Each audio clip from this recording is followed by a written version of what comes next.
1148 assistant professors और librarian और 1 लाख से ऊपर इन्वेस्टर।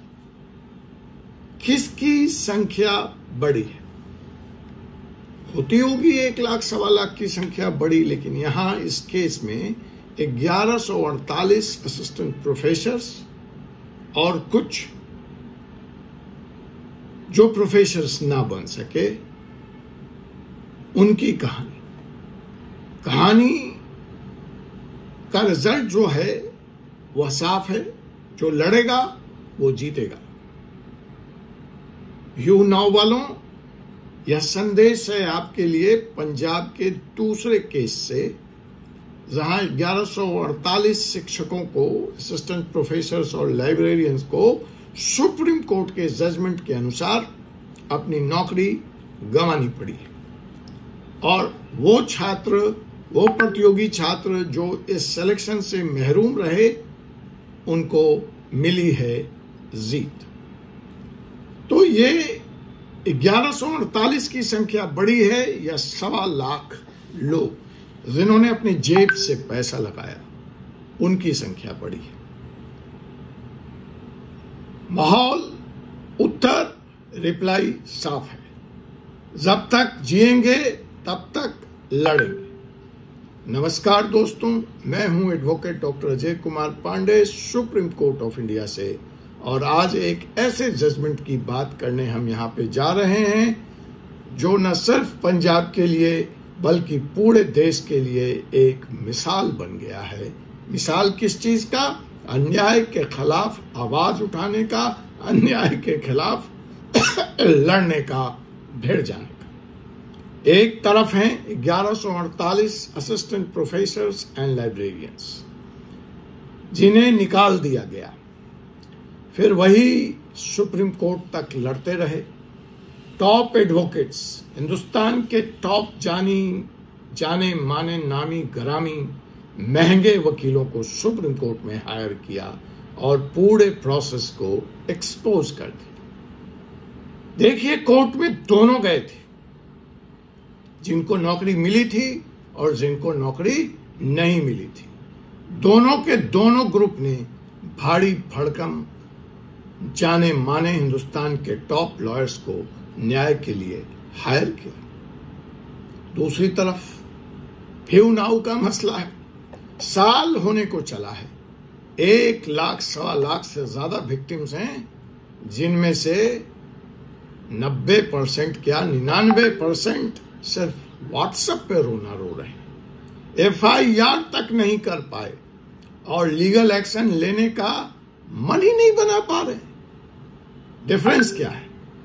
एक ने अपना हक लड़कर लिया, वो छात्र जिनको सिलेक्शन से पंजाब सरकार ने बाहर रखा था। दूसरा सहानुभूति ढूंढ रहा है, सिंपैथी ढूंढ रहा है। मेरा क्या कसूर था? मैंने क्या गलती कर दी? मेरे साथ तो बड़ा अन्याय हो गया, मेरे पास तो मरने के लिए पैसा नहीं। SC ने, सुप्रीम कोर्ट ने पंजाब सरकार की इस इलीगल भर्ती प्रोसेस को, पूरे के पूरे प्रोसेस को क्वेश्चन कर दिया। 1091 असिस्टेंट प्रोफेसर्स और 67 लाइब्रेरियन की भर्ती, जिनकी मल्टीपल चॉइस टेस्ट के बेसिस पे हुई थी, गई गंगा नहाने। क्यों? क्योंकि UGC के रेगुलेशंस को वायलेट किया गया था। पंजाब पब्लिक सर्विस कमीशन को बाईपास किया गया था, उसका ड्यू प्रोसेस नहीं फॉलो किया गया।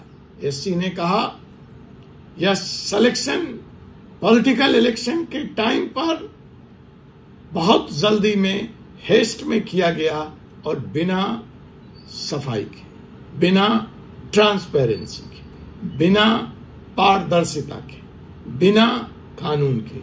SC ने कहा जब गवर्नमेंट रिक्रूटमेंट को भी अपने वोट की दुकान बना ले, तब सुप्रीम कोर्ट को हस्तक्षेप करना पड़ता है, बोलना पड़ता है enough is enough. Article 320 subsection 3 subsection A of the constitution क्या कहता है? State PSC must be consulted, जिसका वायलेशन यहां पे पंजाब की सरकार ने किया। यूजीसी रेगुलेशन 2010 पंजाब ने इनकॉर्पोरेट किया था, लेकिन उसका पूरा डिसरिगार्ड किया। रिक्रूटमेंट को एक MCQ test, multiple choice question test तक सीमित कर दिया। बिना वाइवा, बिना टीचिंग असेसमेंट के रिक्रूटमेंट कर दिया। टीचिंग पोस्ट के लिए जो एकेडमिक परफॉर्मेंस, रिसर्च और टीचिंग एप्टीट्यूड चाहिए, उसका क्या हुआ? सुप्रीम कोर्ट ने पूछा, यह क्या एसएससी का एग्जाम है, क्लर्कियल ग्रेड का एग्जाम है, जहां आपने एमसीक्यू के जरिए रिक्रूटमेंट कर दी?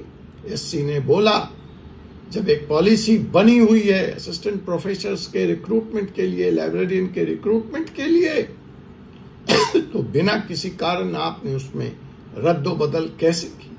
वह भी आर्बिट्ररी तौर पे, मनमाने तौर पे। तो साहब, जो एक उदाहरण है, जो एक बात मैं इस जजमेंट के सहारे कहना चाहता हूं, दूसरी तरफ उसी पंजाब से आता है व्यू नाउ केस। 1 लाख से ज्यादा लोग इसके विक्टिम हैं। 173 करोड़ का ईडी अटैचमेंट भी हो चुका है, लेकिन अब तक एफआईआर कितनों ने किया? आरटीआई कितनों ने फाइल की? हमसे पूछते हैं, पैसे नहीं हैं, केस कैसे लड़े? आरटीआई फाइल करने के लिए भी पैसे चाहिए, नहीं करेंगे। लीगल नोटिस कितनों ने भेजा? कोर्ट केस कितनों ने फाइल किया? अपने अंदर से जवाब मांगी। दूसरी तरफ पंजाब के 2 टीचर का वर्ग है, एक जिसने नौकरी पाया और एक जिसको नौकरी से बाहर रखा गया। एक जिनकी नौकरी चली गई और एक जिनको नौकरी मिली ही नहीं थी। फिर भी उन्होंने रिट पिटीशन फाइल किया, अपील किया, सुप्रीम कोर्ट तक गए और जीत गए। जस्टिस उनको मिलता है जो फाइट करते हैं। व्हाट्सएप ग्रुप बना लेने से और व्हाट्सएप खेलने से या फॉरवर्ड करने से जस्टिस नहीं मिलता। जस्टिस मिलता है वकालत से और वकील से। जस्टिस मिलता है लड़ने से। अगर आप भी जस्टिस का इंतजार कर रहे हैं तो चुप मत बैठिए, कोर्ट में आइए, लीगल प्रोसेस शुरू कीजिए, फैसला मिलेगा। व्यू नाउ के जो विक्टिम्स हैं उनके लिए भी आशा की किरण है, लेकिन तब जब आप युद्ध शुरू करेंगे, जब आप लिटिगेशन शुरू करेंगे। जुडिशियरी उन्हीं की सुनता है जिनकी आवाज कोर्ट रूम तक जाती है, फेसबुक स्टेटस तक नहीं। टीचर्स ने करके दिखाया है।